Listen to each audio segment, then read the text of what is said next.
مومنو، ایسی چیزوں کے بارے میں مت سوال کرو کہ اگر ان کی حقیقتیں تم پر ظاہر کر دی جائیں تو تمہیں بری لگیں، اور اگر قرآن کے نازل ہونے کے ایام میں ایسی باتیں پوچھو گے تو تم پر ظاہر بھی کر دی جائیں گی۔ اب تو اللہ نے ایسی باتوں کے پوچھنے سے درگزر فرمایا ہے، اور اللہ بخشنے والا ہے، بردبار ہے۔ اس طرح کی باتیں تم سے پہلے لوگوں نے بھی پوچھی تھی، مگر جب بتائی گئیں تو پھر وہ ان سے منکر ہو گئے۔ اللہ نے نہ تو کوئی بحیرہ مقرر کیا ہے، اور نہ کوئی سائبہ، اور نہ کوئی وسیلہ، اور نہ کوئی حامی، لیکن کافر اللہ پر جھوٹ باندھتے ہیں، اور یہ اکثر عقل سے کام نہیں لیتے۔ اور جب ان لوگوں سے کہا جاتا ہے کہ جو کتاب اللہ نے نازل فرمائی ہے اس کی طرف اور پیغمبر کی طرف رجوع کرو، تو کہتے ہیں کہ جس طریق پر ہم نے اپنے باپ دادا کو پایا ہے وہی ہمیں کافی ہے۔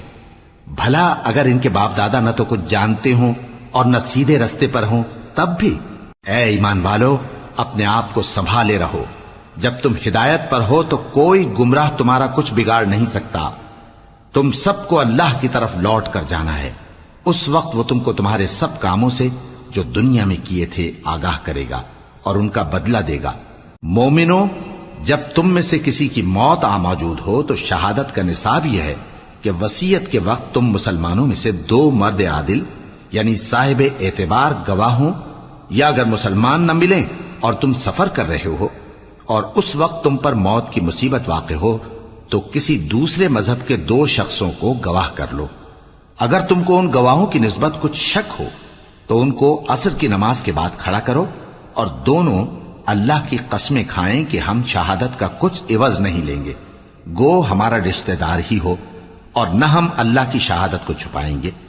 اگر ایسا کریں گے تو گناہ گار ہوں گے۔ پھر اگر معلوم ہو جائے کہ ان دونوں نے جھوٹ بول کر گناہ حاصل کیا تو جن لوگوں کا انہوں نے حق مارنا چاہا تھا ان میں سے ان کی جگہ اور 2 آدمی کھڑے ہوں جو میت سے قرابت قریبہ رکھتے ہوں،